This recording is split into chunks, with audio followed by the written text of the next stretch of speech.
Okay, so to add to my backdrop, I took some of this 1/4-inch foam board and cut out shapes to make rolling hills that I'm going to glue on here before I paint my sky. And these I will probably paint and landscape with scenic materials to make them look like rolling hills and whatnot. And then above this, I will make a tree line. So all we're going to do is use some of the Gorilla and squeeze it on out.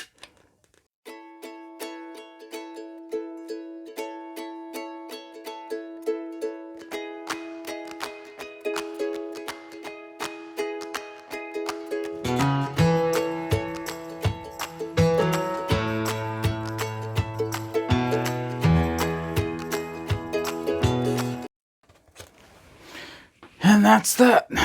Next thing to do is to go and paint. Paint up our sky.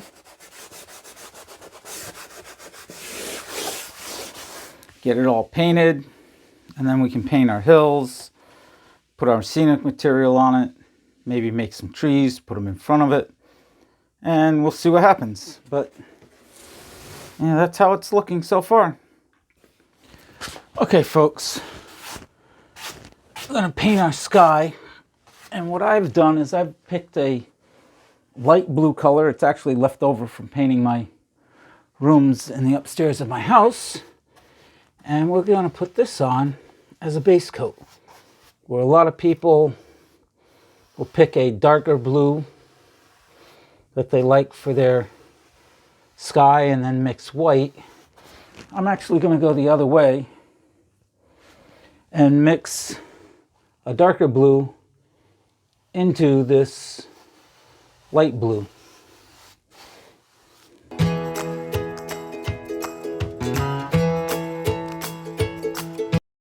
I just need to cover all this pink foam board so it looks good.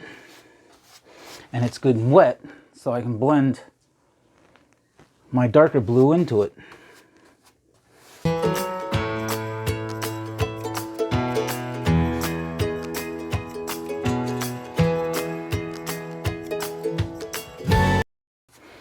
And if you're going to be painting over foam board, may I suggest, excuse me, that you take a small piece of foam board and make sure your paints are compatible, that they won't eat your foam board, because that would be a real disaster to get this far and then have your paint eat your foam board. And that's what I did actually, is I used my 2 paints on a small piece of scrap to make sure that what I wanted to do would work.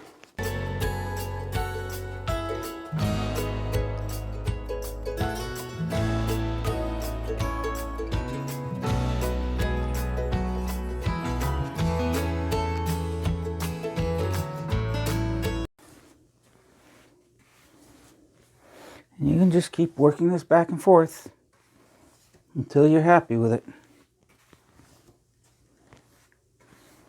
I think I'm going to call that good. Okay, now that our sky is painted and dry, it's time to paint our hills. So, what I am using, and I have used on my whole layout, is this Home Deco chalk paint, Spanish moss. And we'll use that to paint our hills.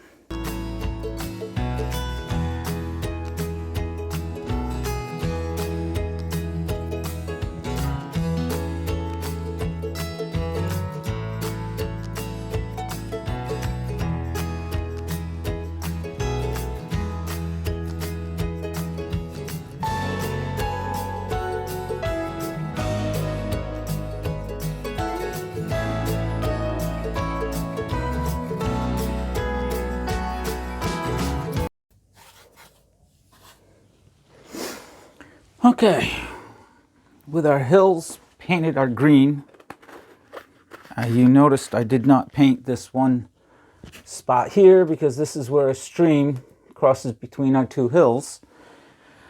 And I got to make it disappear somehow. So I've mixed up some darker green, which is the green I showed you, plus some added to it to make it darker. And I'm just going to plant a hill, a distance hill, in between here. Because what I'm going to do later is above all this, we're going to make a tree line with some painted Scotch-Brite. That's why if I got some green on the back, I wasn't really worried about it. So we'll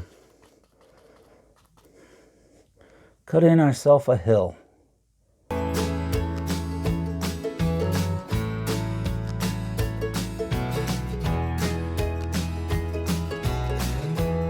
I think I'm going to make this a little bit bigger because once we put the tree line on it, it's going to kind of fade away.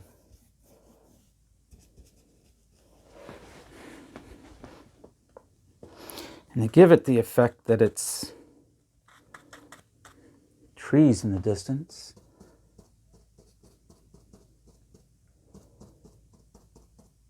we're just going to stipple.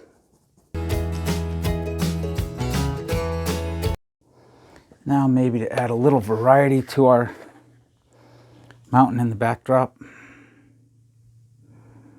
we'll pick up some of our moss green. Poke that around in there.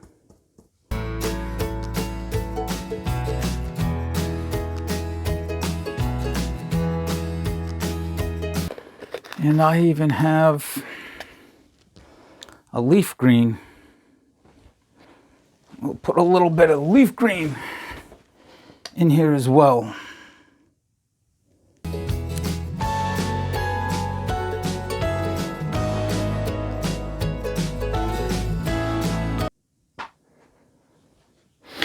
Okay, because I want this hill to look like it's in the distance, I made up a whitewash of white paint, acrylic white paint, and water. And I'm just gonna give it a washing.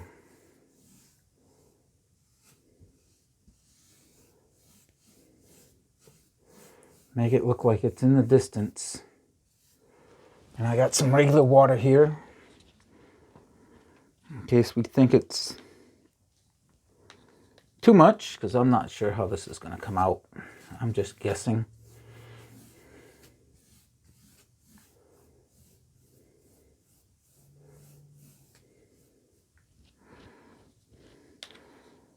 I'm going to dry the brush off somewhat and see if I can't pull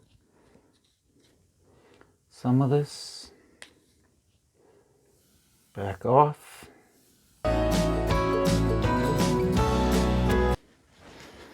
With a paper towel, I'll dry my brush off. And just wipe some of this white off. I might even try. There we go. Let's blot it off.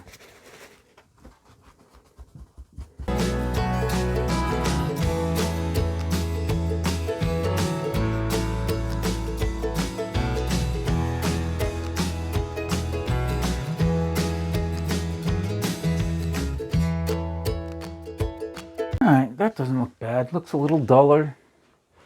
Further out. We'll let that dry, and then we'll move on to our trees.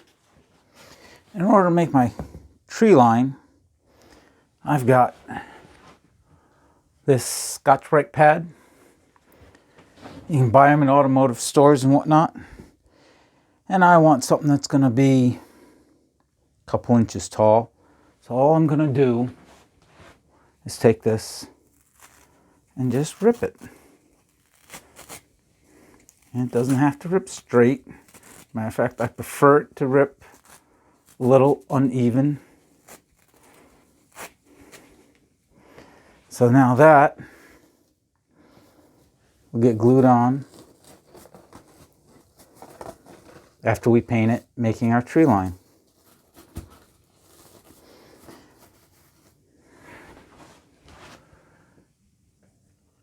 And for like this corner, if I was to leave this, it's going to leave a hole here. So what I'll do is I'll cut it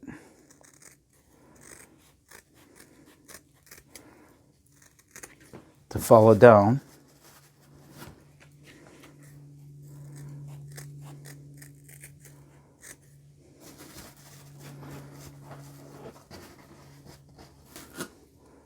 And then we'll cut it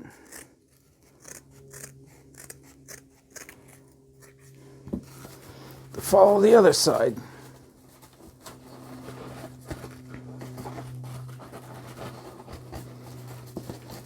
So you can see that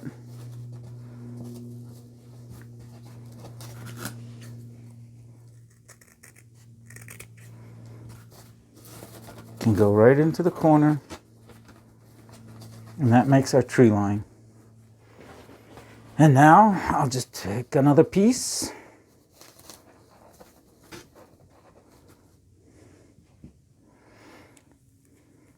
rip it again,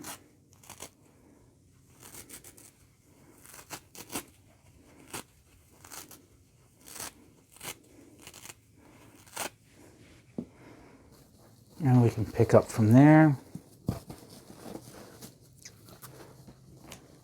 Now I can cut this to follow, which will probably be a good idea.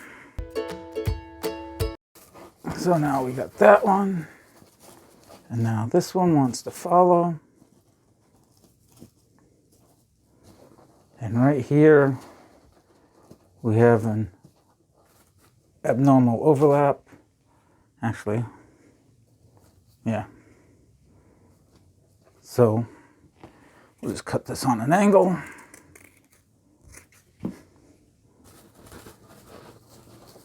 And now we fit down in through. It looks like I gotta make a little cut down here. So that fits there, that fits there, that follows down through there. And we'll just keep going.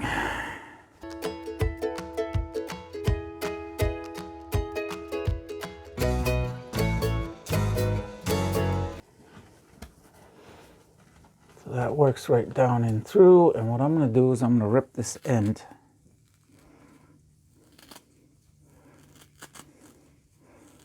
So I don't have a straight line.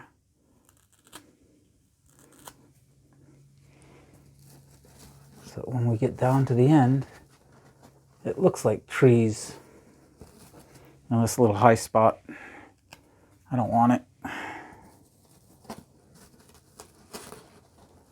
So that's what I'm going to do, and then I'm going to take and pin these to a piece of foam core and paint them a dark green. And that'll make it look like it already looks like. The trees and this hill is pushed back behind. I think it's going to work out good, and we still have to put our scenery materials on here to blend this all in and make it look decent. So let me finish ripping these up, positioning them how I want, and then I'll paint them and we'll be back to glue them on. Okay, so with my tree line pieces all painted, we will glue these on.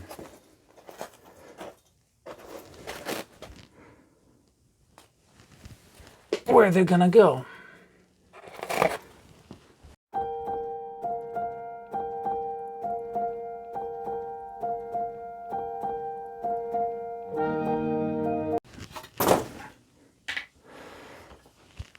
Now to glue these on, I'm just using Gorilla Glue heavy duty construction adhesive.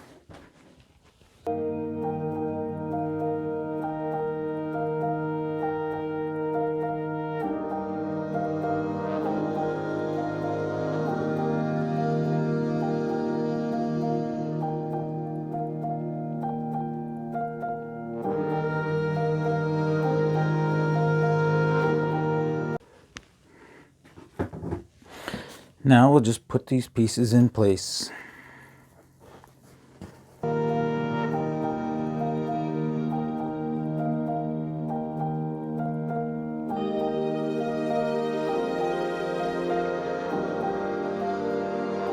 Now we'll give that construction adhesive a chance to dry, and then we'll put our ground foam on it, on the tree back line and on the ground around it, and we'll blend it into the layout.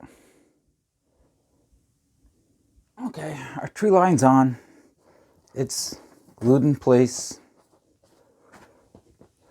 dried. So now I'm going to put down some ground foam, start making these hills look like hills. So I spread my white glue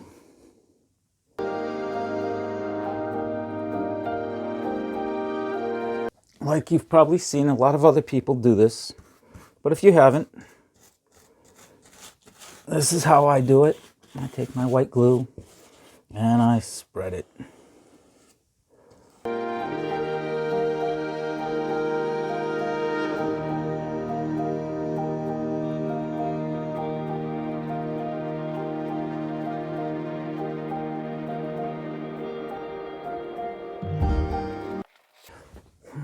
Now that I got a good coat,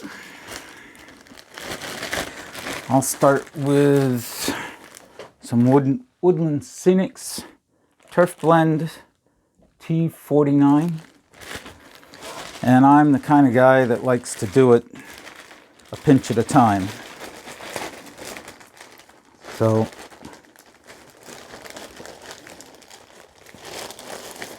I'll get a pinch and I'll just sprinkle it on.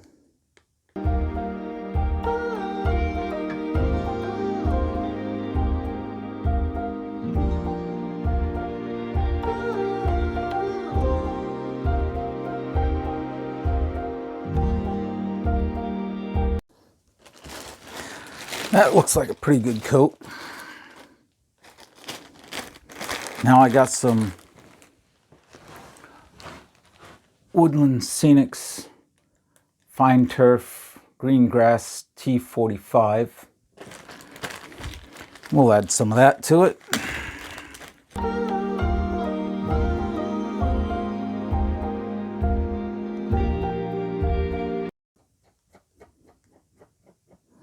Not afraid to push it around a little bit, get it up underneath the tree line.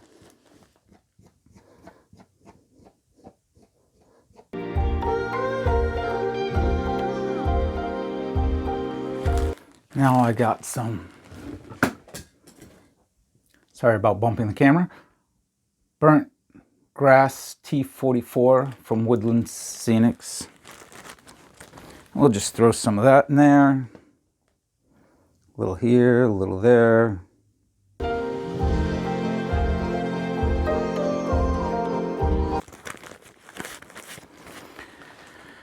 And now another Woodland Scenics products. Fine Turf Yellowgrass T43. We'll throw some, not a lot, this stuff's pretty powerful. But yeah, it acts pretty good as highlights. And then the last thing I got is a little dark green. Or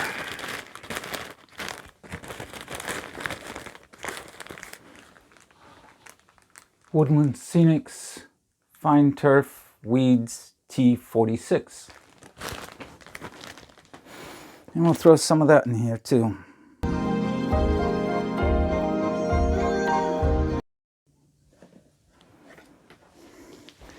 Now I got my 70% isopropyl alcohol. And to get this to stay stuck down, I'm going to put the alcohol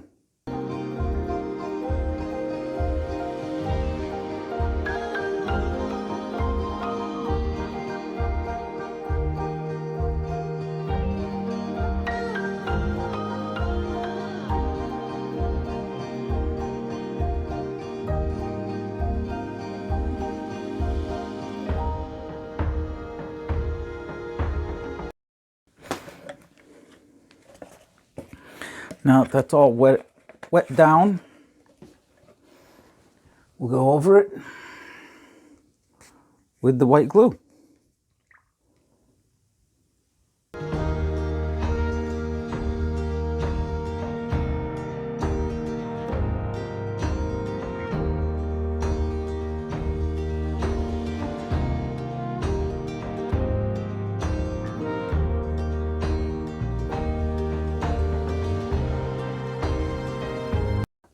You can tell where the alcohol wasn't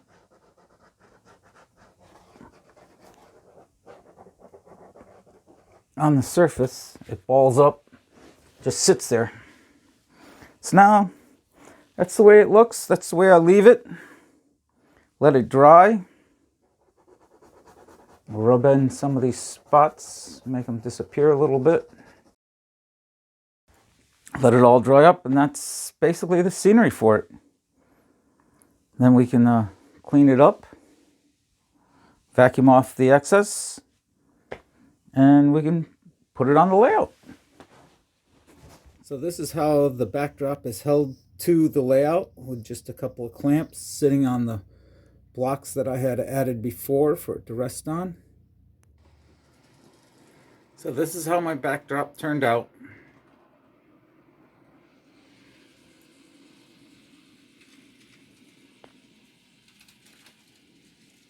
My clouds, my sky, my distant mountains.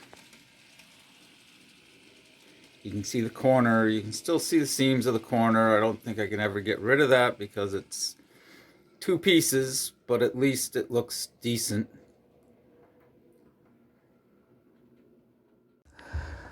So there you go, folks. That's the end of my backdrops part 2.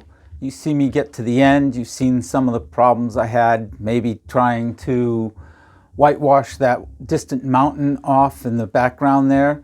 But all in all, I'd say it came out nice. My backdrop is done, and it gives me some distance and depth to my railroad, so it doesn't look like my railroad just ends at the edge. If you did like this video, please subscribe and hit the bell icon so you get future notices of when I do put out another video. And please, feel free to leave a comment. And as I always say, keep on modeling.